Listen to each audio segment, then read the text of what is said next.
Good morning, everybody. On the fourth lecture on corporate law and regulation, as announced and promised, today we will look at the last theoretical chain of concepts, the legal strategies. And the alternative word for legal is regulatory strategies.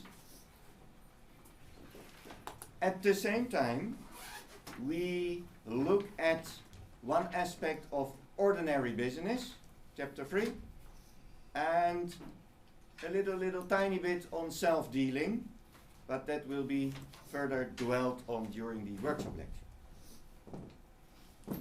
And in terms of the matrix of this course, we reach chapter 3 with the regulatory strategies, also known as legal strategies, and one of those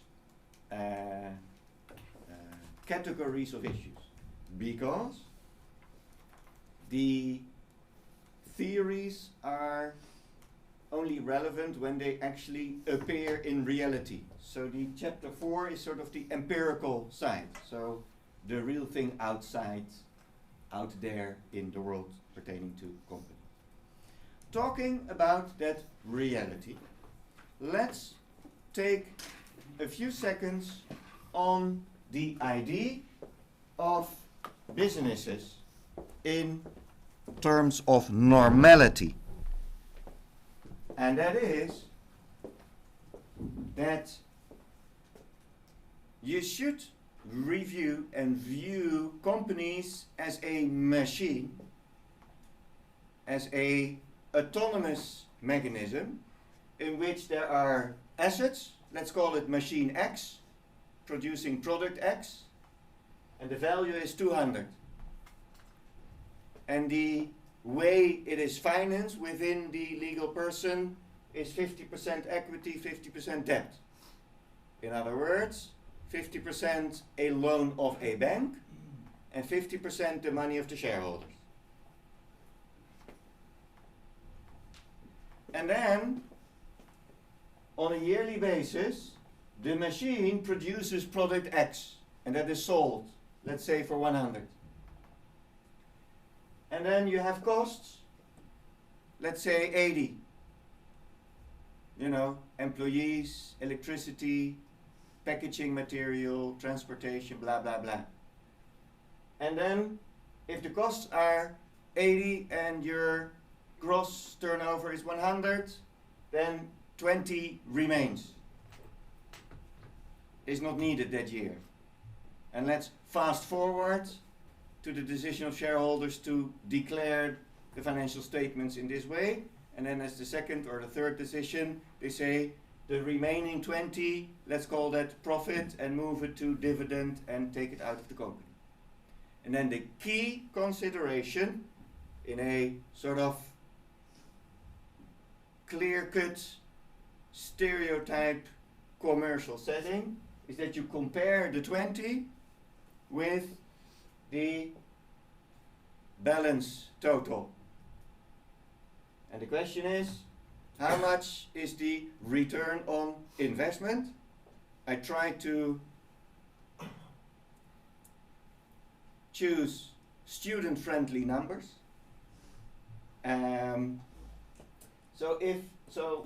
What is the percentage of 20 compared to 200? 10%. And who should share this 10% in the ideal world? If you're a good bank, then you say, well, then at least I want half of the return on investment, which is an interest rate of 10%, which is a little bit high, and then the equity 10%. So each gets 10. This is how, also from the regulatory perspective, the legal strategy perspective, businesses are supposed to operate. And all the themes of today are reflections and reactions to the reality that is less clean-cut as this. that all of a sudden the costs are 99. Why? Because the salary of the management rose. Or that the costs dropped because creditors were not paid. Or that the debt finance is taking not 10% but 19%, and that the return on investment on equity finance is only 1%. And million other variations of such a ordinary business.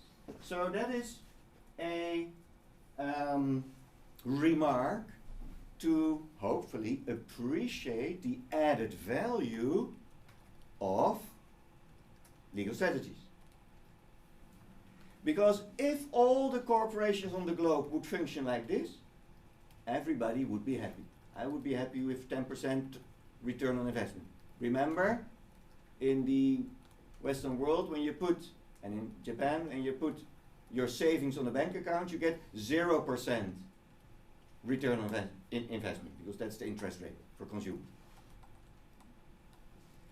So let's, in your brain, as economists, keep in mind that your degree is about operating companies in the normal way. And if you do it in the normal way, then there's no need whatsoever for legal interference. So the whole topic of this course and of today especially is, what are then the boundaries or the constraints towards this normal course of action? And that helps in two senses. One, to determine, okay, this is normal, and to assist those who are disappointed in the course of action. Disappointment is seen in the economic sense of the word, that you are getting less return on investment than promised. Let's phrase it that way. And then lawyers are interested in those disappointed parties. And in the context of the theories, we call the disappointed parties the principals. And those who caused the disappointment, we call the agent. And then agents are blamed. So lawyers are always happy, because either they assist the disappointed principal, or they assist the agent who is unjustified, accused of misappropriation of value or misuse of its position. And you can be on either side, or on the side of the legislator. I mentioned in week 1, a few of you will enter public service and maybe make rules, and hopefully abolish rules that do not work. And then this triad is your view. Okay, let's take the next step towards those legal strategies. And they are a word that I did not mention, targeted at the vulnerability of those principles. In my sort of metaphors, I portray those principles as the shareholders on the beach on the Bahamas, who happens to be millionaires, and you have to do something with your money, and they invest in those companies. And vulnerability means not that it is a bad thing to be a millionaire, but that they are tricked, and that within a few generations nobody of that generation or of that family is a millionaire anymore, because then it is taken away. And so that is vulnerability. So not that we feel very sorry with those shareholders, but in a sort of intellectual way. And the word connected to those agents is opportunism. Shall I then in the paper mention those words, or remain strictly legal? Feel free to use whatever words you feel appropriate, but remember, we exercised that a few times, that there are many synonyms, for instance for the word firm. And one way to reach out to as much satisfaction on your audience is to just throw a lot of synonyms at your audience. Then maybe one or two within that audience is happy. Remember, your audience will be international. So your English UK colleagues think of this course as company law. And in France, they call it business law, Fontainebleau. And in Germany, they call it undertaking law. Well, and all kinds of other law, weird shots law. So, answering your question, embrace your audience in a strategic, communicative way. And again, quite a few questions in class and on the email is, should I do this or that? The answer is, what do you think yourself is the most appropriate thing to do? And that's the role play. This is a little pitch connected to workshops. Your role play is to make the audience happy, whatever it takes. So there's no correct paper in that sense. Legal strategy is that the state, the authorities, the public sphere is using its instruments. And instruments in the broad sense of the word, and that is obviously legislation, the company law of Delaware, of the Netherlands, of Germany, of France, of China, those pieces of legislation which on a yearly basis change a little bit. And so legislators are continuously changing bits and pieces of legislation. That's tool one. That's the easiest tool, because that is, you know, easily Googleable, if that is a word. The second tool is... Okay, I found this on the web for more if it is over. Check it out. Who can help me to switch that off in the break? The second tool we jurists call case law.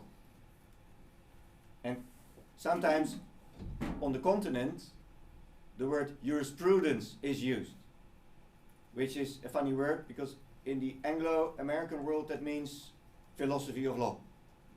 So that is why I prefer case law. Law created by judges on the basis of cases. And why is that law?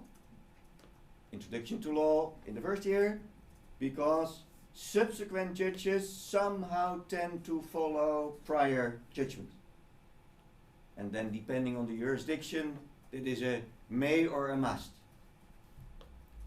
One way or the other, jurists publish those cases and translate that to instructions for the participants. You better take not the risk to do this, because maybe there will be a judge who will regard you liable or stuff like that. So that is the second tool. Third tool is the governance codes. That is soft law. That is where the community, legislators, industry, professors, advocacy groups, child labor or whatever, develop pieces of text, so ink on paper, with the name like governance code. Sort of guidelines, as in we would appreciate if 30% of the board, supervisory board, is of a female sex, or guidelines like that. Or in corporate social responsibility, we would appreciate if you check your suppliers whether they use child labor or not. And then there's a link between governance codes and legislation. A complicated link where jurists love to dwell on. And they say, well, if it is not case law or legislation, it's not binding. That's the first idea. But then you can have, like an accountant, in accountancy, legislation that says apply or explain. So that it's binding in the sense that at least you should comply with the governance code or explain. why not? And then not explaining is then not in line with law. So that is one step. And then, historically, most of the governance codes ultimately transformed into legislation. And in the Western world, with the quotum of female board members, that is about to become quick and dirty legislation. Why? Because that soft law was not strong enough, and for instance in the Netherlands we have, depending where you count, but somewhere 10% or 8% or 11% female board members instead of 30. And just, gentlemen, to remind you, on the globe it's sort of 50-50.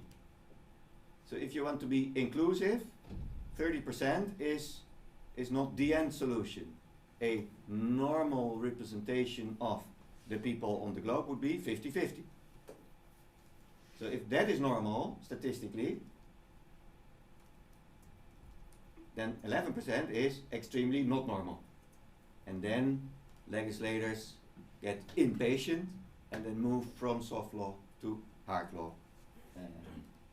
And then the state is a complicated thing, because it's not just the federal legislator, but the state has also executive organs or quasi-executive organs like the SEC, Stock Exchange Commission, which is then endowed with the power to make subsequent rules. For instance, for being listed in the New York Stock Exchange or any exchange in the United States of America. There are more exchanges, more stock markets there. Which in effect, ladies and gentlemen, boils down to that normal businesses do their best to comply with all those rules. Despite that legal professionals would say, well, but this is soft and this is delicate legislation. No. You don't want to run any risks. And those rules are, most of the time, having a defendable purpose, being reducing transaction costs / avoiding the principal agent problem. And so no one is sort of intrinsically against those rules, but they can be sort of annoying, like with the female board membership. Those boards regarded as annoying because they are sort of not equipped to comply. And they have those reasonings that, well, we cannot find them. Why? Because they are not in this room and looking at all the talents sitting here. And these types of patterns that are subject of analysis. So, that is what law means. And then, most importantly, not each strategy is applied to each factual, empirical issue. Not to say that it is an extremely non-systematic approach, because legislators and those cases are a response to people complaining. And if there are issues, for instance, major principal agent issues, when no one complains, then there's no legislation on it. The example of legislation starts quite often with those rules for stock market investment, which are 100 years old. Why? Because in the United States, you had 50 states 100 years ago, and today, and then they started to invest in each other's states, or in each other's companies, cross-border in the American sense, so from New Jersey to New York, etc. And then the federal governments thought, well, let's protect those citizens in their role as investors and make some rules that apply to all those states.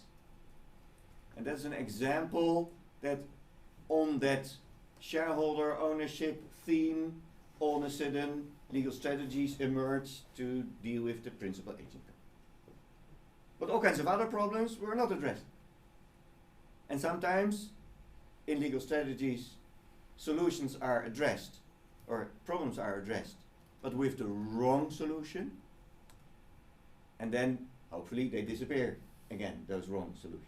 So it's a piecemeal thing translated to your paper, to the story of this course, where you run into a piece of state interference, legal strategy, mention it, and then portray it, frame it in the context of today's theory.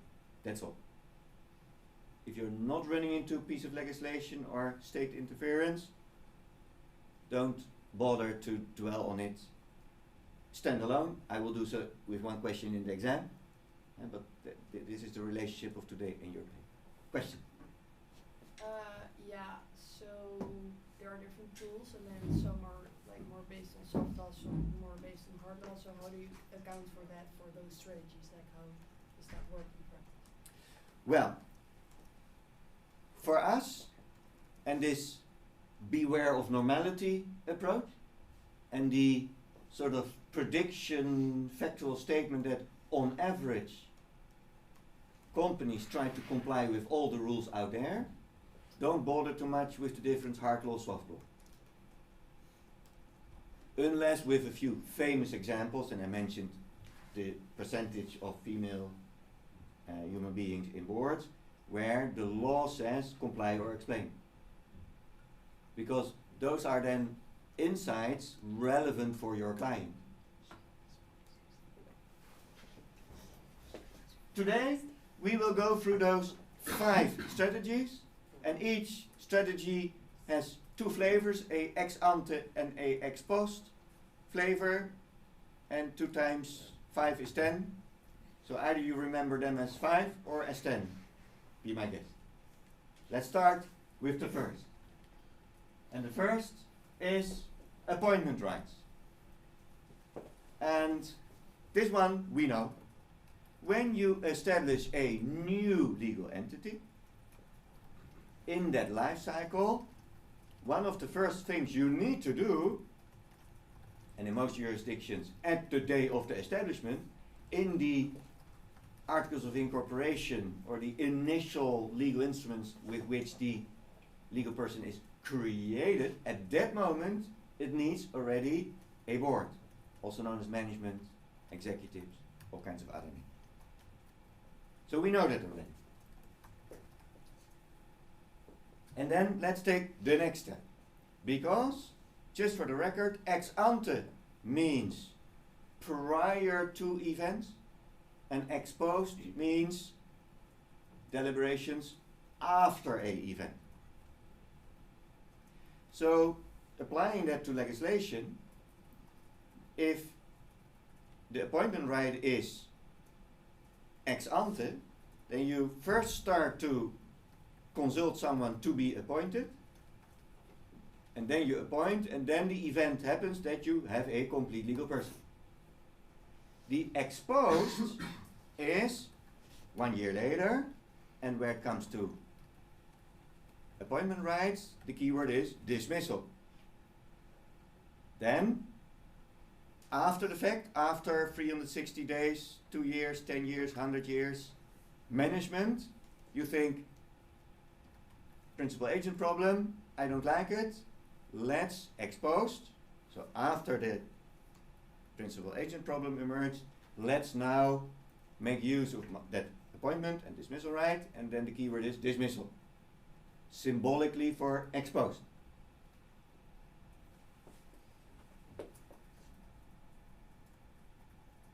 And then obviously, the different solutions towards the principal agent problem, the different legal strategies, can occur in combination with each other. So the appointment right immediately points at the topic number 3, that is it a trustee type of board, a supervisory board, we will discuss, or a executive board with a salary and bonus. And so those decisions, those strategies are quite often not just standalone, but in combination with the other. And then for instance, in the textbook, the proxy access is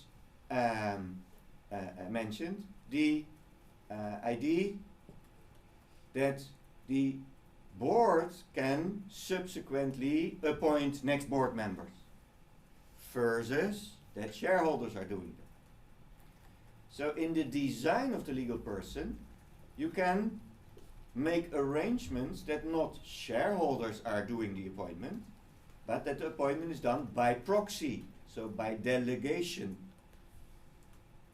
So then the decision is by shareholders, initial shareholders, I have the right to appoint. I don't want to appoint because I want to spend my life on the Bahama beach. So I delegate that right to a proxy where you create another principal agent problem. But within the framework of this one, it is called proxy access, and that is then one of the choices of the United States. Let's move to the removal, and quite important is the element that the removal right or dismissal right, those are synonyms, is unconditional. That means that although it is designed to solve the principal agent problem and to punish the agent, the opportunistic agent called manager, who did not perform well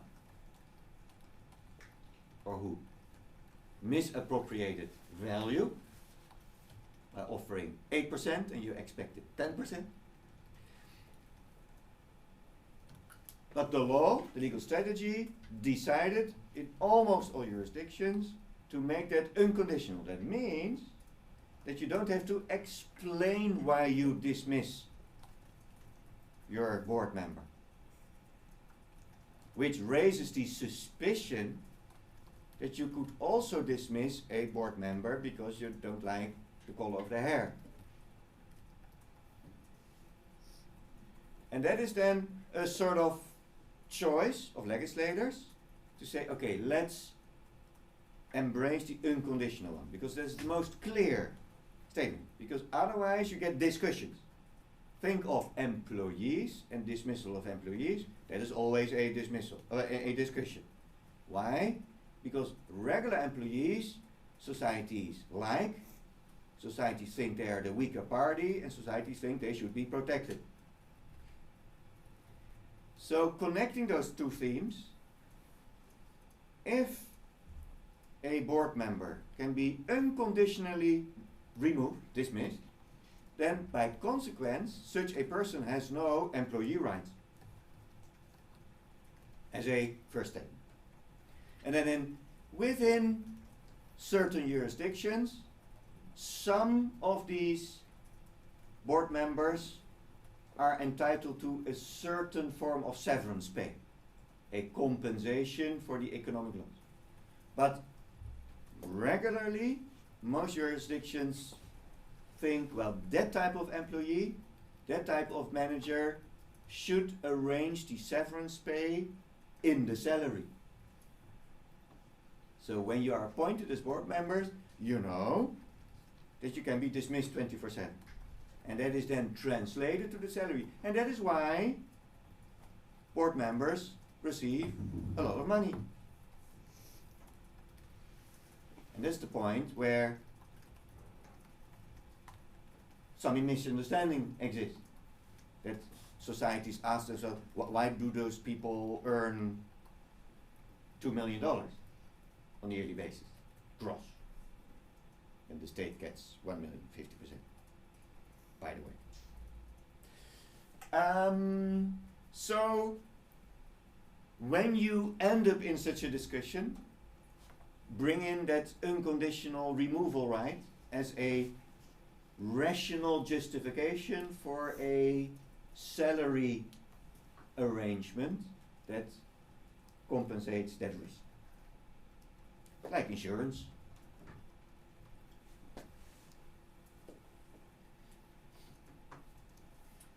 In the workshop, we will look for some quick and dirty examples of this right in the various legislations.